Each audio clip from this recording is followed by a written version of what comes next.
Hey guys and gals, you know what time it is? It's adventure time. It's Batman time. Wait, no. It's Batman adventure time.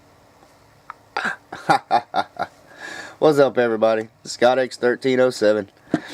Got back again, latest flea market haul. This will be the last flea market haul before I go to SC Comic Con in a couple of weeks. Got some pretty decent stuff at the flea market. Not too many Bronze Age or Silver Age books, even though I got there a little after 8. Apparently a guy came in and left with about $100 worth of books, and most of those came from the priced books, so he grabbed up whatever good stuff was there. He left me a couple of crumbs, but they're pretty damn decent. So also picked up some movies and things. He had a lot of movies in there this week, and I picked up 6 different movies. They were all 50 cents to $1. So I'll start off with that. How many people out there like kung fu movies? Used to watch these on the local channel. It was channel 69 here. They used to show these movies during the day. So I picked up some of these. These were all $1. This is a movie here. Now, this is not a Shaw Brothers.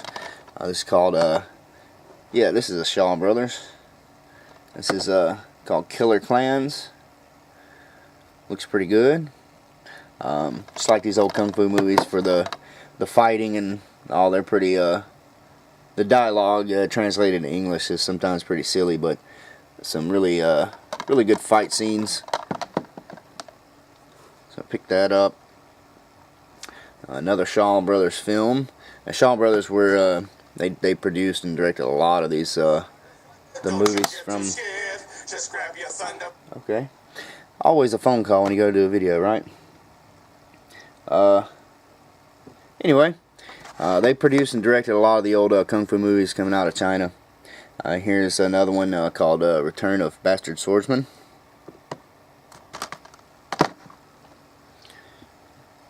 And then this one I was actually, this is pretty cool to see there. This is starring Gordon Liu.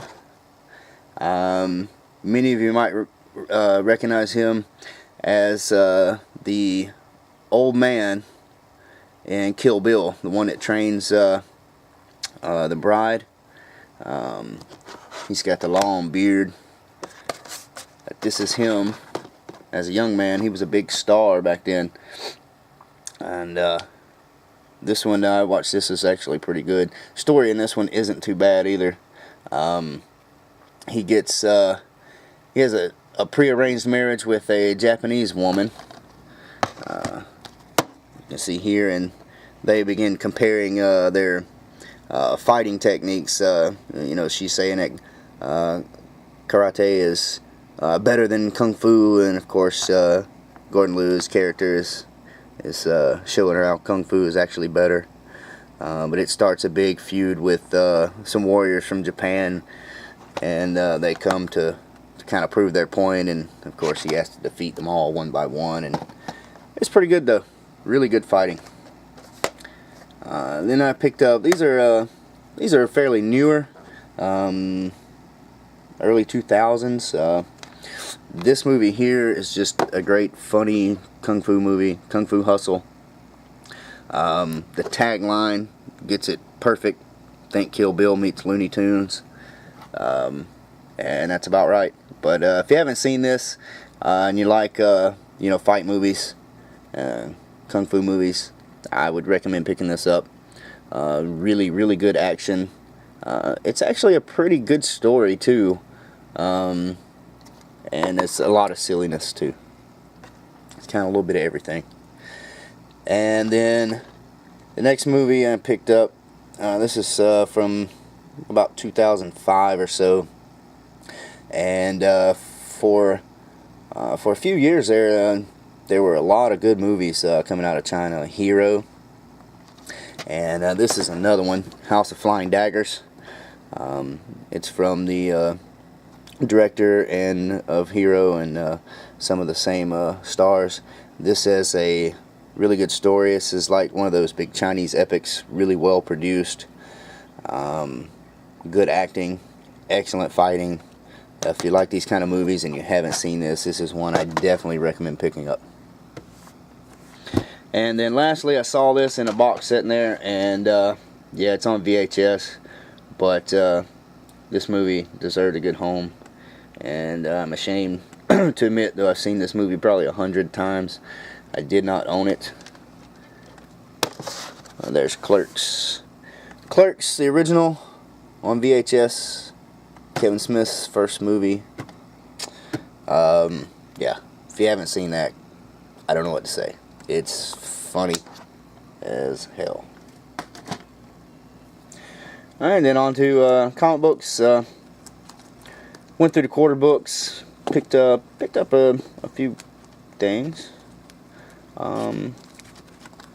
Actually found some good indie stuff this week, which has been missing the past couple of months. But we'll start off with a few Marvel that I picked up. Never didn't pick up any DC in the quarter books, but I found these really good condition.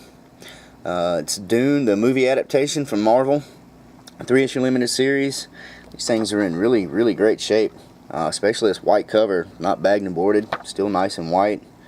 Pages are white to off-white. And the cool thing about this is it's art by Bill Sienkiewicz, so it's pretty cool.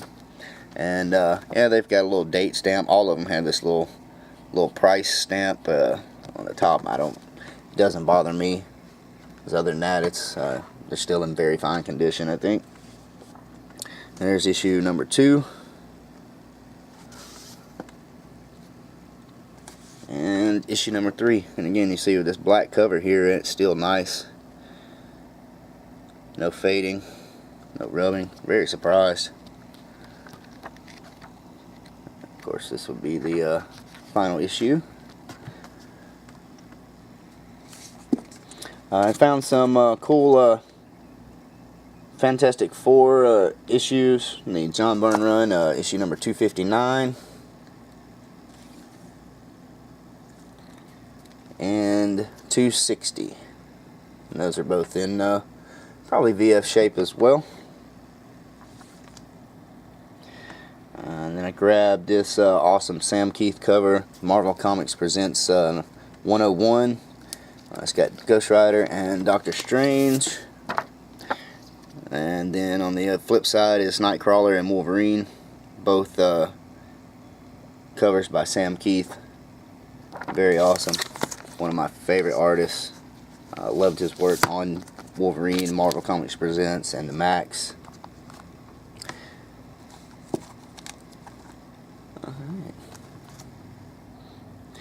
Alright. Found some neat indie books. On this one here, it's called The Fear Book. It says it's recommended for immature readers. It's got this cool, like a mummy cover. It's by Stephen Bissett, and he's Rick Veitch. It's like a one-shot from Eclipse Comics. I like both of their artwork, especially Bissett. Some really good detailed stuff. And that looked pretty neat, so I picked it up. Big horror fan also, so. And then I saw this.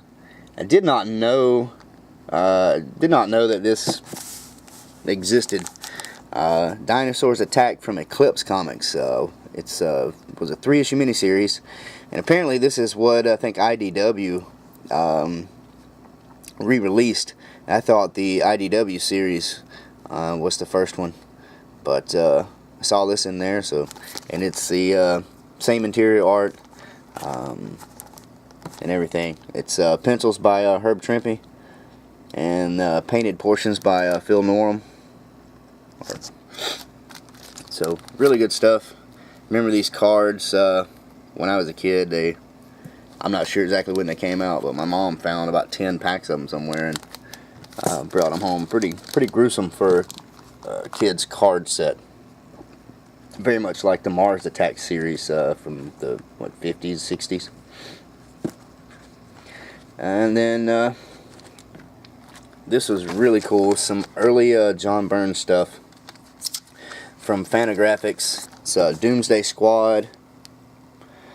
I think this is reprinting the series. It was Doomsday Plus One or something like that, which is really hard to find.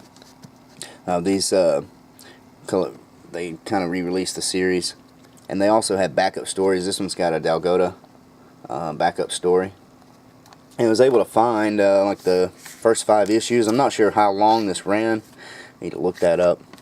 But there's issue 1. Here's issue 2. Some cool post-apocalyptic stuff. Here's issue 3, the Usagi Yojimbo color backup story. Looks like that's actually a Gil Kane cover on that. And it's issue 4.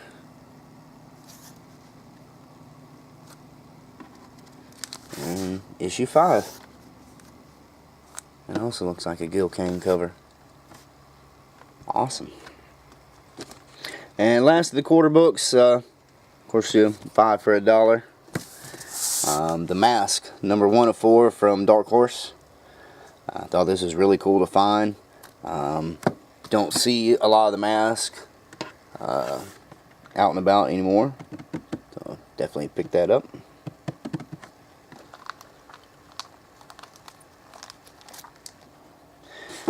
Okay, and the price books, I was able to find some pretty good stuff. They're mostly $1, $2 books, which is fine. Cheaper the better. Only one Marvel book out of the price stuff. And it's Fantastic Four 208. It's like that cover with the Sphinx. It's really cool. And it's from 1979. It's my birth year. Ha.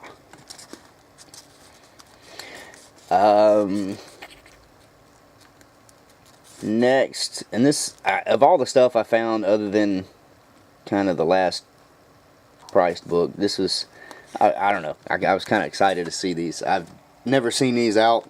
They're not worth a whole lot, but they are definitely freaking cool.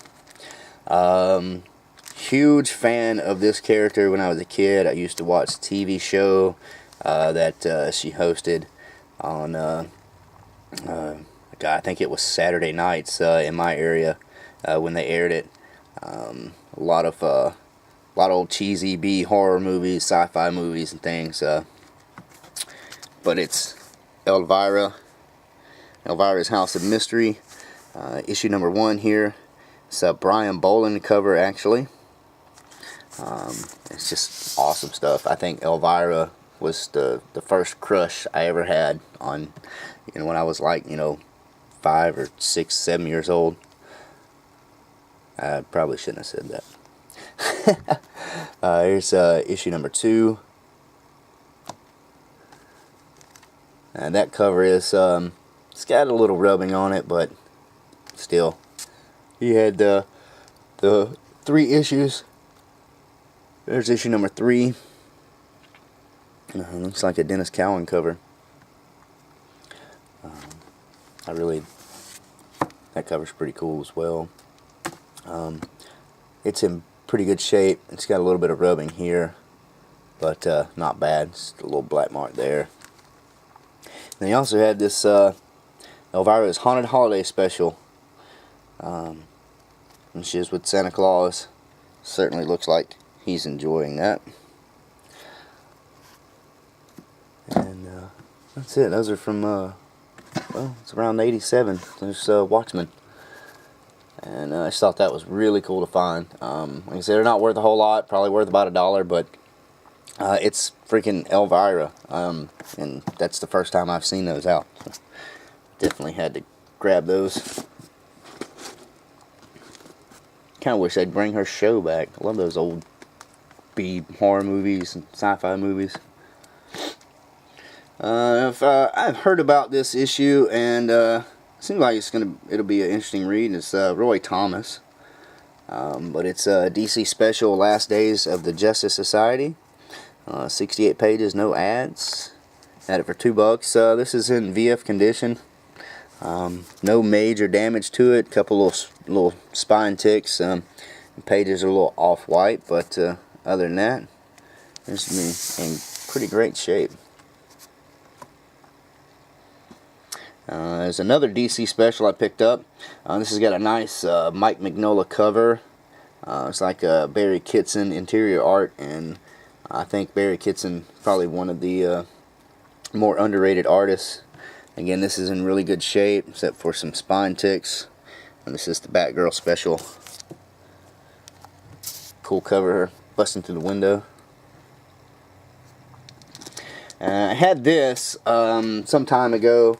I gave it to a friend. He's a big Batman fan, and it's a really good story. So when I saw it for $2, 25% off, had to pick it up so I could have it again. It's Batman and Darkest Night. It's a story where Batman, Bruce Wayne, gets a Green Lantern ring instead of Hal Jordan. And if you haven't read that, that is definitely worth a pickup, especially if you find it cheap. It's actually a really good story. And I picked this up, and I'm going to pick this up because of the cover. This is something that you don't see very often, and probably shouldn't see very often in comics. But I guess it's good that somebody decided to touch on it. Detective Comics Annual #2. I've seen this in other people's videos. I think it's pretty infamous for the cover with the characters that look like they're from the Klan, and Batman after them. So it's also Brian Boland cover. So hopefully I'll read that and Batman kick some KKK ass, because they definitely deserve it. Alright, and maybe, what was it, 3 weeks, maybe a month ago, I picked up issues 2 through 4 of Batman Bane of the Demon. For some reason issue 1 wasn't there.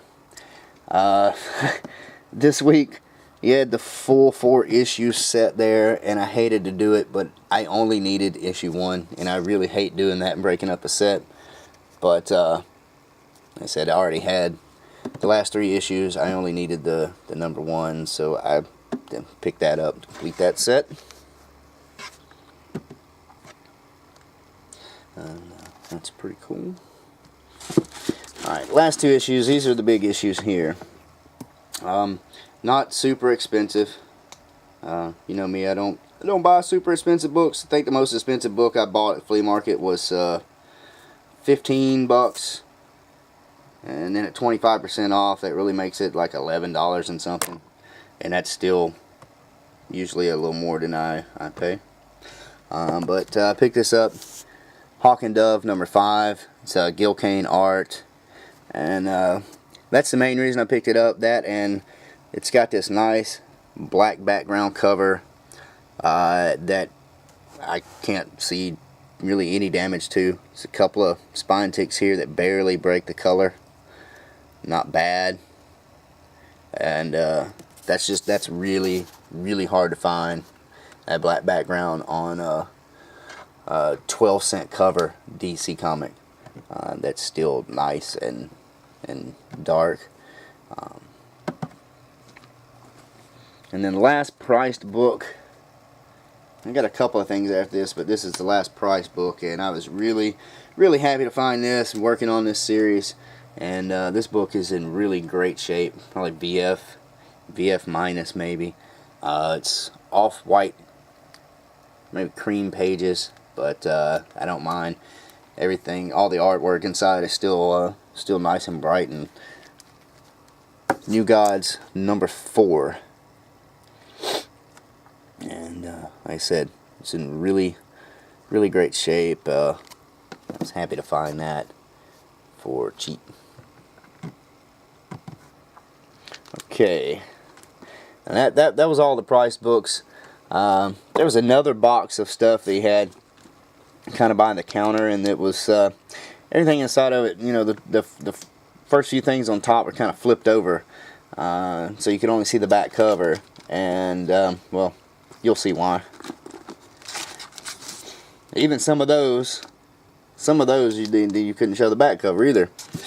But I picked up some more. It's Penthouse Comics. Grabbed this because this is Adam Hughes cover, and it's got some Kevin Nolan art as well. Believe it or not, they had some good artists in the Penthouse Comics. Richard Corbin, Adam Hughes, Kevin Nolan, Mobius, artists like that. You know, it's worth giving a try, despite the nature of some of the stories. Now, these other two issues, I remember hearing about these when they came out, and it was a while back. Why Not Art had showed these in the video, in one of his videos.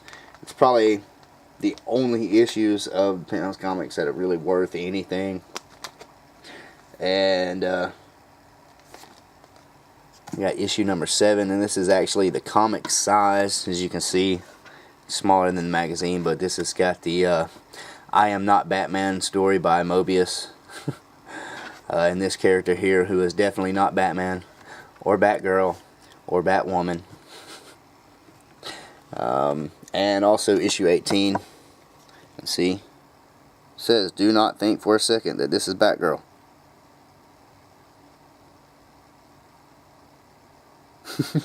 This character is called Night Girl. It says she's an evil, nasty piece of work.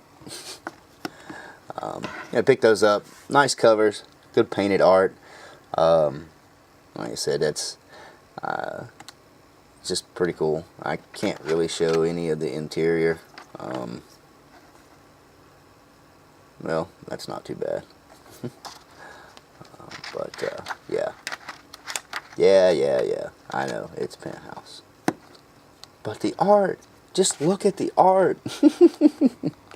Yeah, that's why the guy at the flea market even kind of laughed.